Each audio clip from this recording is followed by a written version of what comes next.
Et j'ai intitulé ma communication Valeur des savoirs, complémentarité des savoirs. De quoi est-il question? Je voudrais d'abord rapidement parler de mon adossement disciplinaire et des recherches que je mène. Donc, je mène mes recherches dans un ancrage des sciences de l'éducation et de la formation. Euh, J'adore cette discipline parce que j'estime qu'il s'agit de sciences qui sont tournées vers la résolution des indéterminations, qu'elles soient individuelles, collectives ou organisationnelles, qu'elles permettent de devenir meilleures grâce aux apprentissages. J'ai aussi un pied dans la santé publique que j'envisage comme tourné vers les forces des personnes et vers les faiblesses organisationnelles. Alors, pourquoi vers les forces des personnes? Parce que, bien évidemment, je suis consciente des déterminants de santé, consciente des inégalités sociales de santé, mais ce qui m'intéresse, c'est les stratégies de résistance, c'est les stratégies d'inventivité des personnes pour qu'elles contribuent à améliorer l'organisation du système de santé. Donc, effectivement, comme Vincent l'a dit, je travaille sur l'engagement des patients. À ce jour, j'ai mené 13 recherches, toutes en lien avec l'engagement des patients. Certaines étaient des recherches en intelligibilité, donc il s'agissait de décrire qui fait quoi, je dirais. D'autres étaient des recherches en signification. Il s'agissait de comprendre le sens que les acteurs donnent à leurs actions et aussi de caractériser ce qu'est un engagement significatif des personnes. Et enfin, je m'intéresse aussi aux conditions facilitantes de l'engagement des patients, ce qui est de l'ordre des recherches en optimisation. Et je mène tout ça, je pense important de le dire, avec une pensée transformative, c'est-à-dire une pensée sur la transformation, en transformation et pour la transformation. Ce qui explique aussi que je suis ravie de cette rencontre parce que, bien sûr, j'attends beaucoup de nos échanges parce que ça va nourrir ma transformation. Donc, pour revenir sur le fil rouge de mes travaux, je sais qu'il y a beaucoup d'acteurs qui soulignent la difficulté de la mise en œuvre de l'engagement des patients. Il est souvent dit que faire en sorte que cela fonctionne est difficile. Mais j'ai tendance à être d'accord avec Peter Beresford là-dessus aussi. Je suis assez souvent d'accord avec lui d'ailleurs. Cela ne peut pas être réduit à une simple question de fonctionnement. En fait, je pense sincèrement que la tactique n'est pas tout, que ça ne doit pas oblitérer la question du sens et qu'il est vraiment nécessaire de clarifier avant tout ce que signifie un engagement significatif des personnes. Et selon moi, l'engagement des patients n'est significatif que s'il apporte quelque chose au système de santé et que ce soit autre chose que ce qu'apportent les autres profils d'acteurs. D'où les questions, je dirais, à l'origine de ma quête des savoirs, questions qui ont suivi un peu cette chronologie-là. Quelle est cette autre chose qu'ils apportent? Qu'est-ce qui fonde le fait qu'ils apportent autre chose? En quoi l'expertise des patients experts se distingue-t-elle de l'expertise des autres profils d'acteurs? Pourquoi et en quoi les apports des patients diffèrent de ceux des autres types d'acteurs? Et aussi, qu'est-ce qui explique que les patients interprètent de la même manière les situations qu'ils analysent ou qu'ils rencontrent, alors que leurs interlocuteurs n'adhèrent pas systématiquement ou de manière si automatique à leur analyse? Alors, je suis allée chercher la réponse à ces questions dans les savoirs des patients. Et ce que je vous propose dans un premier temps, c'est de revenir rapidement sur l'historique tel que je le vois de l'histoire de la reconnaissance des savoirs des patients. Il me semble qu'il y a eu une première étape où on a beaucoup mobilisé la notion d'expert. On a d'abord, dans un premier temps, parlé d'experts profanes, ce qui était une manière de définir les patients parce qu'ils n'étaient pas, par le milieu dans auquel ils n'appartenaient pas. Et à mon sens, c'est aussi ce qui a conduit à rechercher une forme de naïveté. Et ça explique peut-être pourquoi, chaque fois qu'on nous parle de recherche de représentativité, on recherche en fait une représentativité de la naïveté. Et puis, c'était oublié, bien sûr, que les patients avaient toutes sortes de compétences, notamment d'ordre personnel. Ensuite, on a parlé d'experts, dans les années qui ont suivi, on a parlé d'experts en expérience. Et là, ça fondait la valeur des savoirs sur l'expérience personnelle quotidienne. Mais à l'époque, était guère définie la notion d'expérience ni ce qu'elle recouvrait. On a ensuite parlé de patients experts. Là, le lien avec l'expérience vécue n'était plus très clair. Et puis surtout, ça a été une formulation qui a suscité énormément de résistance. Et c'est quelqu'un qui a fait sa thèse sur les patients experts qui dit ça. J'ai d'ailleurs abandonné complètement l'usage de ce terme depuis.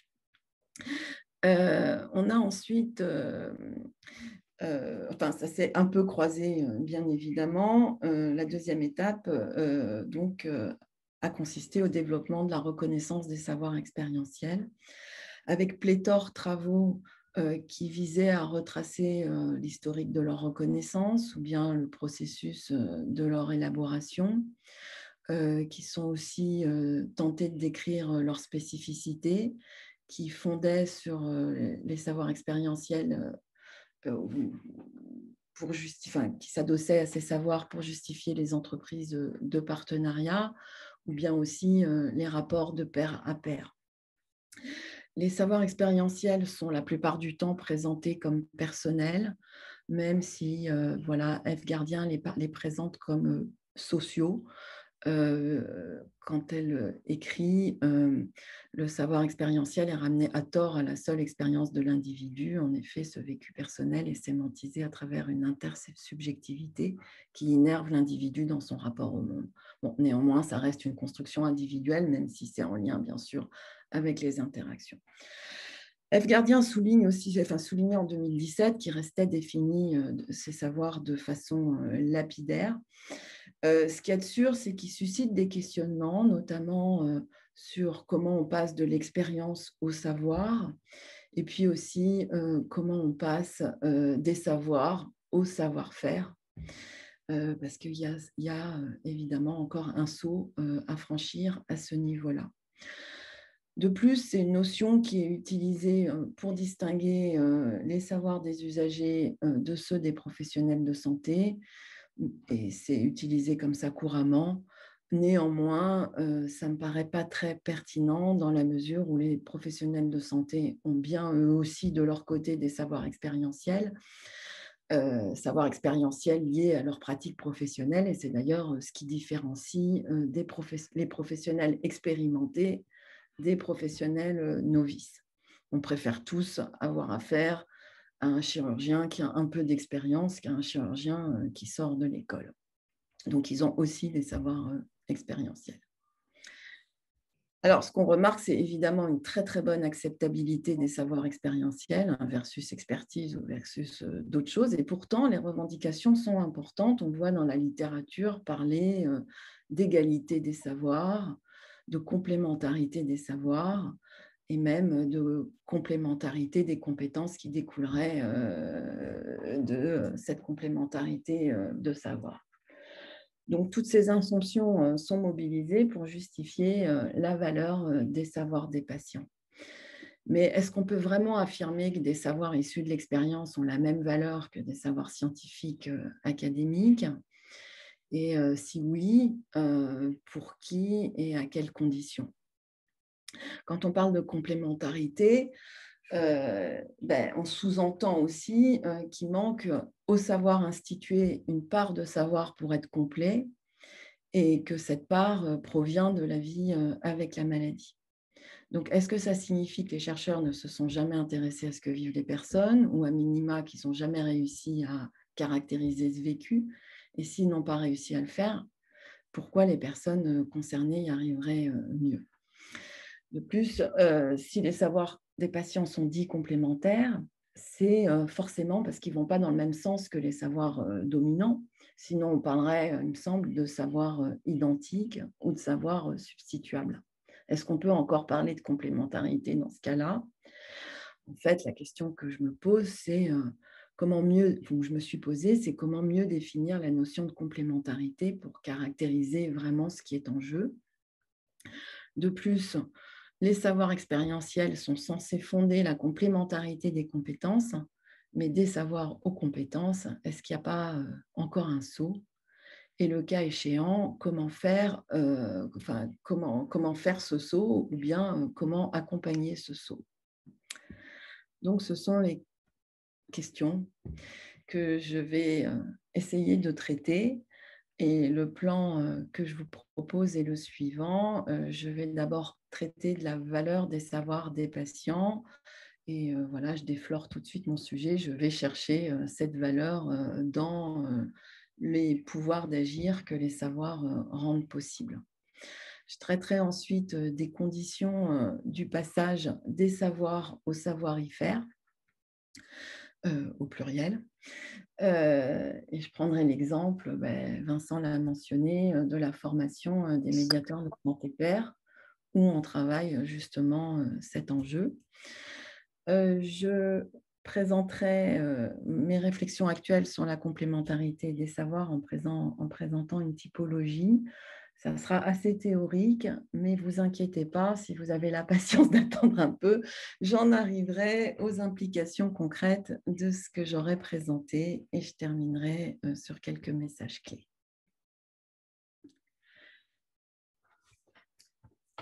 Donc, John Dewey s'était appliqué à montrer pourquoi il est possible de revendiquer l'expérience comme guide. Et pour identifier les savoirs des patients, j'ai en quelque sorte suivi sa trace, mais à partir du lien avéré entre savoir et pouvoir, qu'on connaît bien depuis Francis Bacon, que d'ailleurs John Dewey avait qualifié de prophète du pragmatisme, j'ai utilisé les pouvoirs d'agir, les pouvoirs comme guide pour retrouver les savoirs des patients, parce que je les pensais plus repérables que des savoirs. Et une fois repérés, eh bien, j'ai pu identifier les savoirs qu'il y avait derrière. Et puis en plus, comme voilà, je l'ai dit, je pense que ce sont les pouvoirs qui font de la valeur des savoirs. Et bien finalement, cette manière de faire s'est avérée assez vertueuse. Donc, les savoirs expérientiels, je dirais qu'ils portent sur ce que chacun a identifié qui fonctionne et ne fonctionne pas pour lui dans sa vie quotidienne avec la maladie ou dans le cas de la santé mentale aussi, dans le cadre de son rétablissement. Ce qui fonctionne et ce qui ne fonctionne pas aussi dans les relations de soins et dans les parcours de soins. Donc, ces savoirs, dans certains cas, ils peuvent être très, très implicites, c'est-à-dire que la personne n'y a pas tellement réfléchi, elle mobilise ses savoirs par complet automatisme et ça lui suffit pour fonctionner. Et en ce cas, ça sert essentiellement à un pouvoir intrapersonnel qui permet une adaptation quotidienne. Dans d'autres cas, ou sur certains de ces savoirs, ils peuvent être beaucoup plus explicites et la personne les mobilise du coup à bon escient, au bon moment. Ça lui sert en fait un pouvoir interpersonnel qui permet d'influer sur autrui, soit pour peser sur les décisions qui la concernent. Et, on va dire à un médecin, ah non, ne me donnez pas ce médicament, la dernière fois que je l'ai pris, il ne m'a pas du tout réussi, j'ai eu tel et tel effet indésirable. Ou bien, ça sert toujours un pouvoir interpersonnel, mais on peut utiliser ces savoirs pour aider un père ou pour le motiver. Et là, je parle de pouvoir émulatif. À mon avis, le souci avec ces savoirs, c'est qu'ils ont relativement peu de valeur en termes de généralisation, dans la mesure où ce qui fonctionne ou ne fonctionne pas, ce qui fonctionne pour l'un peut très bien ne pas fonctionner pour l'autre. Quelqu'un peut avoir une relation de soins qui a très très bien fonctionné avec un professionnel donné, quand un autre peut avoir vécu une moins bonne relation à ce moment-là. Les parcours, c'est pareil. Un a pu accéder rapidement quelque part, quand l'autre a pu ne pas y accéder ou plus difficilement. Donc, c'est un peu la limite de ces savoirs. En revanche, il existe des savoirs, à mon avis, qui ont plus de sens en termes de généralisation. Ce sont les savoirs positionnés. Donc, il s'agit de savoirs expérientiels qui sont mis en commun de manière à examiner les effets des structures existantes sur l'expérience de tout à chacun. Mais il faut, en fait, ce qui se passe, c'est que ces expériences de tout à chacun sont alors croisées aux bonnes pratiques, au droit, à l'éthique, de manière à prendre position sur l'expérience vécue. Donc, c'est ce qui permet de dire, ben, au regard des bonnes pratiques ou du droit ou de l'éthique, ce que j'ai vécu là est juste ou bien c'est injuste. Donc, ça nécessite un peu des apprentissages critiques. Et dans certains cas, la forme aboutie des savoirs positionnés, eh bien, ça permet de passer de ce qui fonctionne et ne fonctionne pas à ce qui pourrait fonctionner, parce que les personnes sont force de proposition collectivement pour parce qu'elles identifient vers quoi il faudrait aller. Ce qui peut donner du pouvoir sur les ressources, hein, quand on identifie ce qui pourrait fonctionner, qui convoque de nouvelles ressources, hein, ce que j'appelle un pouvoir génératif. Ça peut donner un pouvoir sur les idées, pouvoir épistémique, mais ça peut aussi donner un pouvoir systémique que je définis comme un pouvoir sur les paralysies ou les injustices d'un système. Enfin, il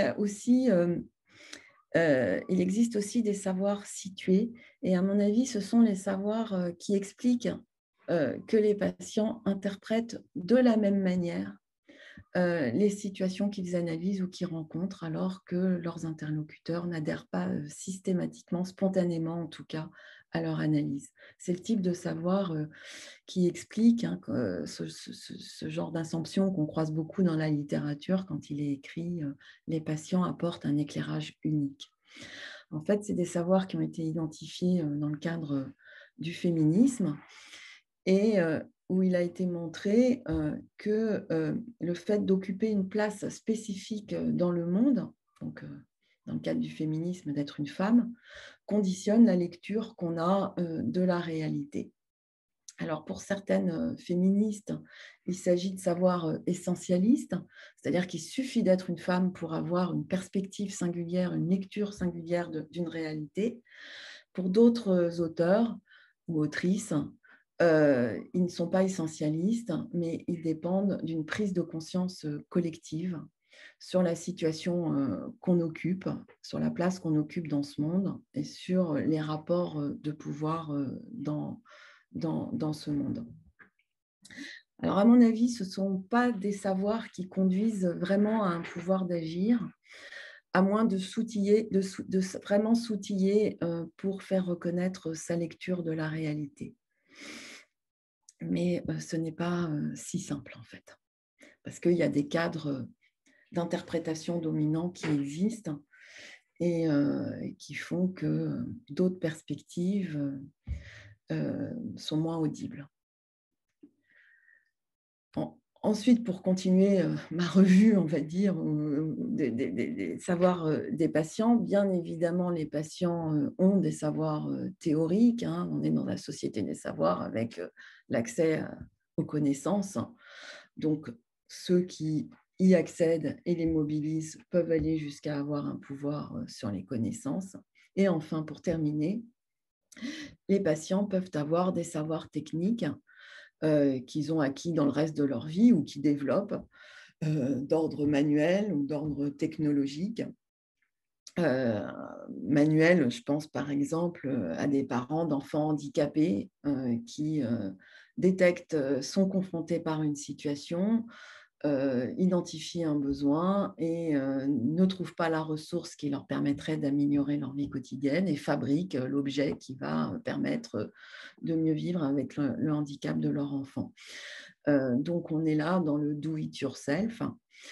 Ça peut aller jusqu'à des patients prosumers qui vont fabriquer des applications numériques qui vont faciliter la gestion quotidienne de la maladie. On parle aussi de biohackers pour des patients aussi qui vont jusqu'à mener des essais thérapeutiques autonomes. Enfin, voilà, tout ce qui est de l'ordre d'un pouvoir sur la conception, production de ressources techniques, quelles qu'elles soient. Mais dans tous les cas, c'est vraiment l'idée d'imaginer une réponse efficace à un besoin constaté et dans le champ technique. Et je réfère ça à un pouvoir que j'appelle poétique. Donc, j'en arrive à la deuxième partie, mais je reviendrai, je l'ai dit, sur les implications pratiques de tout ça. Donc, j'en arrive à la deuxième partie qui est la condition de passage des savoirs au savoir-y-faire. Et je voudrais vous présenter un processus en 4 étapes par lesquelles on fait passer les médiateurs de santé pair dans le cadre de la formation universitaire dont j'ai la responsabilité. Premier enjeu, c'est de passer des savoirs implicites au savoir explicite. Donc là, je vais demander aux médiateurs de santé pair d'identifier pour chacun d'entre eux ce qui fonctionne et ce qui n'a pas fonctionné pour eux dans leur rétablissement, dans leur parcours de soins, dans leur relation de soins. Donc, une fois qu'ils ont fait ce travail, il faut passer des savoirs explicites qui sont devenus explicites pour soi aux savoirs explicites pour autrui. En fait, ça nécessite une forme de montée en abstraction. En fait, en croisant les savoirs, c'est-à-dire qu'on va mettre en commun toute leur analyse précédente, et là, ils réalisent par eux-mêmes que ce qui a fonctionné pour l'un n'a pas fonctionné pour l'autre. Et ça, vraiment, ils le croisent, ils s'en rendent compte. L'un va dire, moi, la méditation a été très utile. L'autre va dire, ah non, moi, j'ai essayé, ça a été un désastre. L'un va dire, ce qui a énormément servi à mon rétablissement, c'est de faire, quand j'ai eu un enfant, ça a été un super moteur ou un super levier. Alors qu'un autre va dire, moi, quand j'ai eu un enfant, au contraire, ça a été très compliqué pour mon rétablissement. Bon, donc en fait, il se rend compte que ce n'est pas du tout stable au niveau, pour autrui, ce qui ne retire absolument rien de la valeur de ces savoirs expérientiels pour eux, bien sûr. Et donc, dès lors qu'ils vont vouloir accompagner la subjectivation d'autrui, il faut procéder à une montée en abstraction. Donc, en fait, on va les amener à se rendre compte que pour l'un, la méditation a été utile, pour l'autre, c'est le sport, pour l'autre, c'est encore autre chose, mais que du coup, le commun derrière ça, ce que j'appelle l'abstraction, c'est le commun, en fait, c'est qu'ils ont tous trouvé une ressource qui leur a été utile. Et donc, en fait, quand ils vont vouloir accompagner quelqu'un, ils vont parler de ressources plutôt que de plaquer la méditation ou le sport ou je ne sais quoi sur autrui. Ensuite, il y a un enjeu les concernant, c'est de passer des savoirs explicites aux savoirs positionnés parce qu'on a besoin de créer une identité professionnelle partagée parmi tous ces médiateurs de santé pair qui arrivent d'horizons divers et qui sont en train de se professionnaliser. Donc, en fait, ce qu'on les amène à faire, c'est de prendre position, en fait, d'identifier collectivement ce qui pourrait fonctionner pour eux. Par exemple, comme il est attendu d'eux qu'ils soient des acteurs de la qualité des soins, il est nécessaire qu'ils se positionnent collectivement sur leur définition de la qualité des soins. Donc, on va les faire travailler pour que collectivement, ils prennent position sur qu'est-ce qu'est la qualité des soins. Et c'est vraiment comme ça qu'on fonctionne, surtout dans le cadre d'un métier émergent où c'est encore à eux d'identifier leurs propres normes.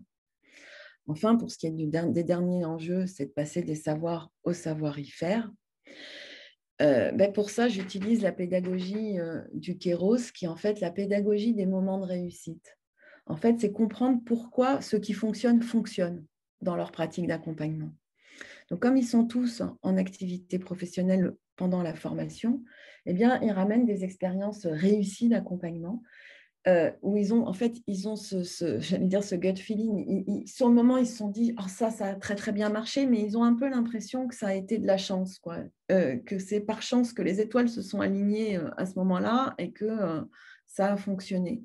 Et en fait, en travaillant chacune de ces situations, eh bien, collectivement, bien sûr, on prend une situation et on l'analyse en groupe, eh bien, ils identifient qu'en fait, ce n'était pas seulement de la chance, que derrière, il y avait des savoirs, des savoir-faire et des savoir-être.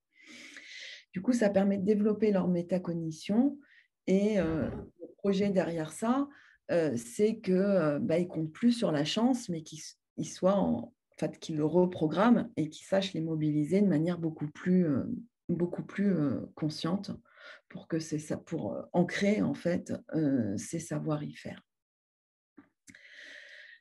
Donc, j'en arrive à la complémentarité des savoirs et des savoir-faire.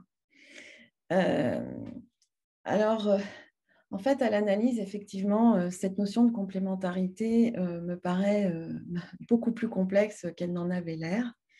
Et à ce jour, j'ai identifié 4 types de complémentarité différentes. Donc, c'est une liste qui n'est peut-être pas exhaustive, hein, mais c'est là où j'en suis, je vous livre, là où j'en suis de mes réflexions.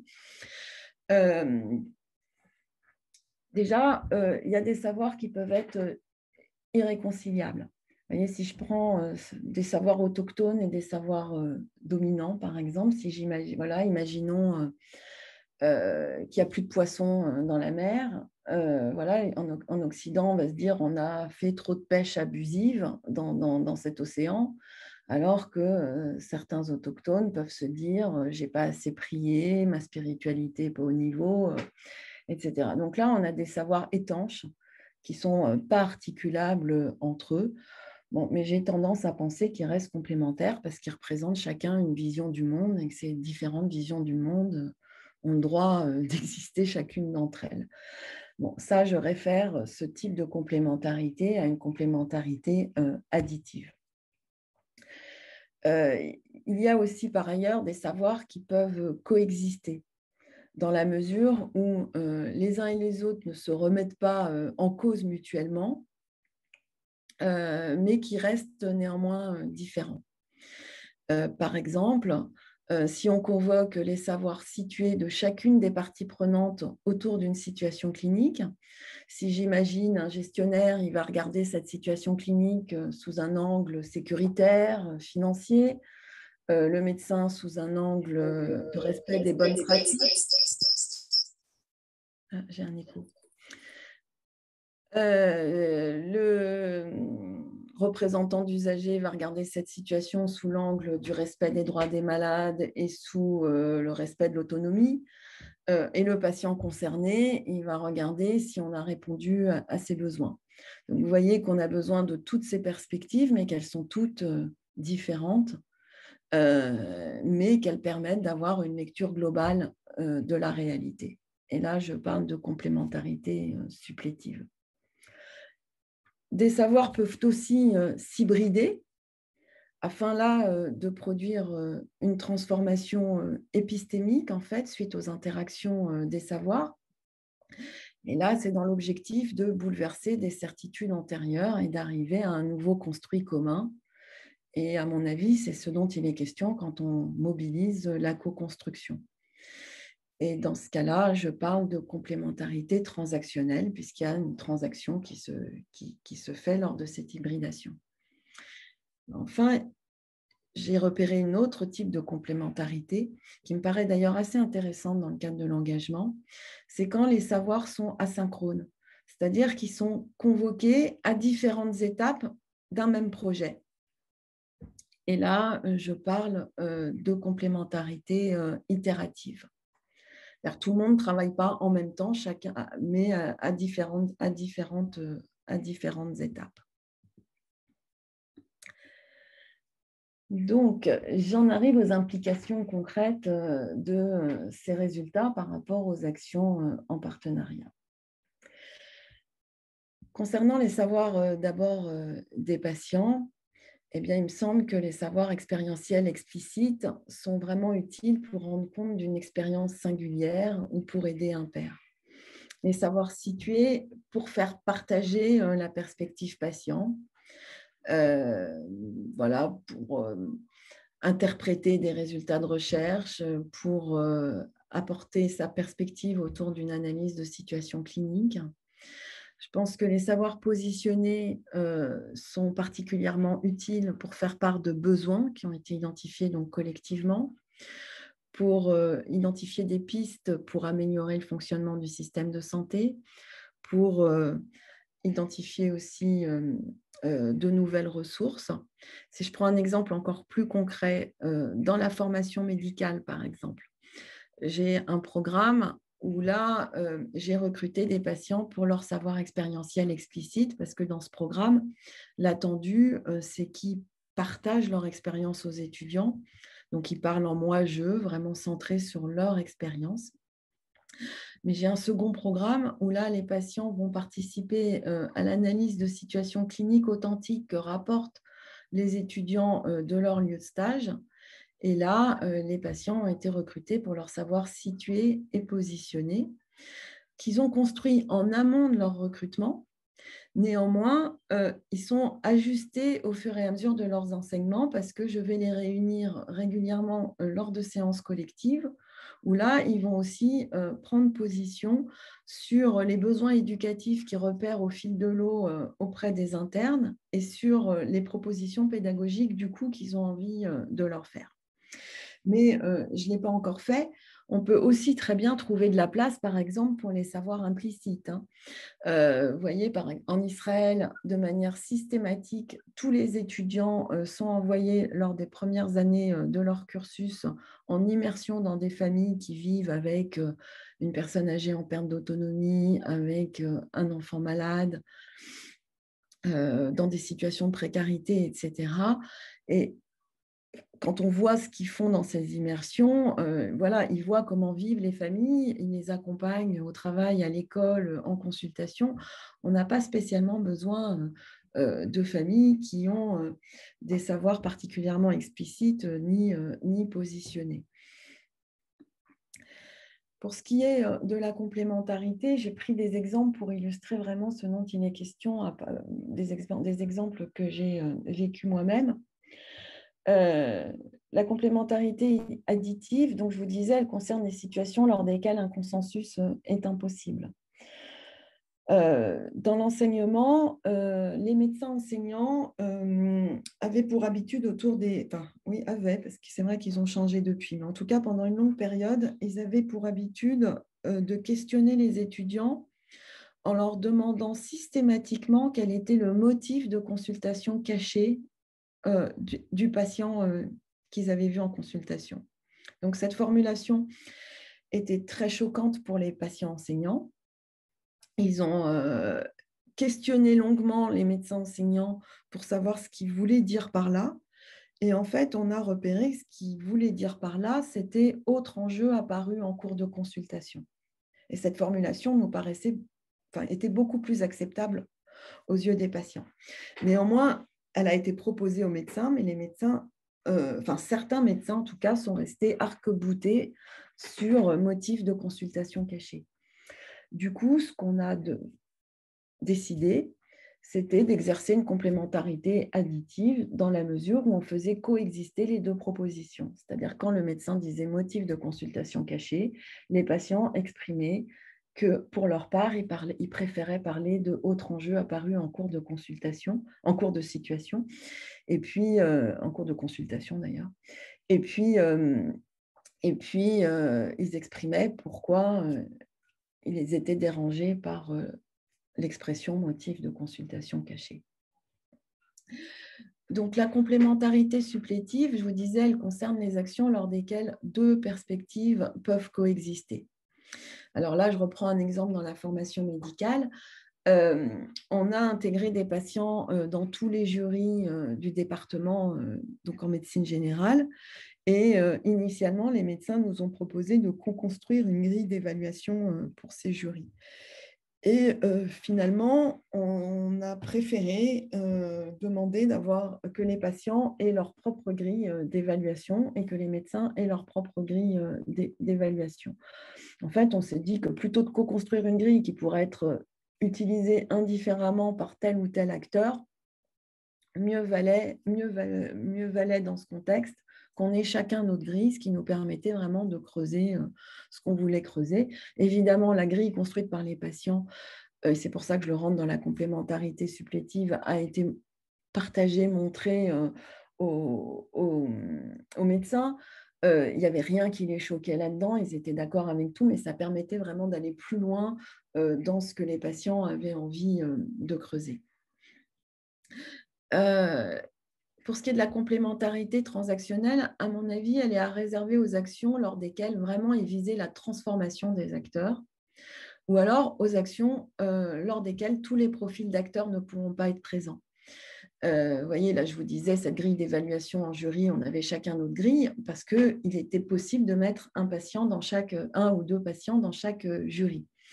En revanche, dans un autre cadre, actuellement, on a associé des patients aux ECOS. Alors, les ECOS, c'est de la simulation, enfin, c'est des examens plutôt. C'est des examens autour de la simulation. C'est très standardisé. Et là, on n'avait pas la possibilité de mettre des patients évaluateurs à toutes les stations. Donc, du coup, on a fait le choix, effectivement, de co-construire une grille d'évaluation. Et comme on y a participé, eh bien, effectivement, les médecins pourront la mobiliser, y compris quand on n'a pas la possibilité, les ressources humaines, puisqu'elle a été travaillée ensemble.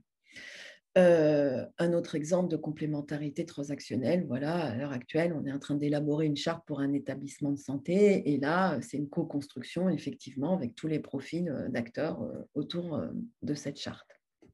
Enfin, la complémentarité itérative, eh ben, elle ouvre la possibilité de convoquer des savoirs ou des savoir-faire des différents acteurs à différentes étapes du projet en fonction vraiment de leur rapport spécifique. Par exemple, les personnes concernées rapportent un besoin qui est non pourvu, les acteurs institutionnels créent la ressource, les personnes concernées diffusent l'information que la ressource existe et, in fine, évaluent la pertinence de la ressource. Donc, il y a une forme de relais comme ça.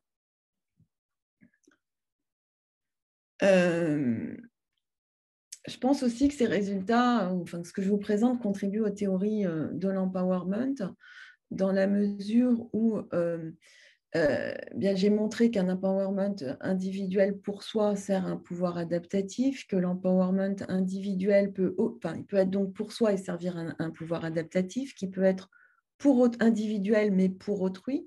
Et dans ce cas-là, il sert à un pouvoir émulatif, poétique et aussi possiblement épistémique.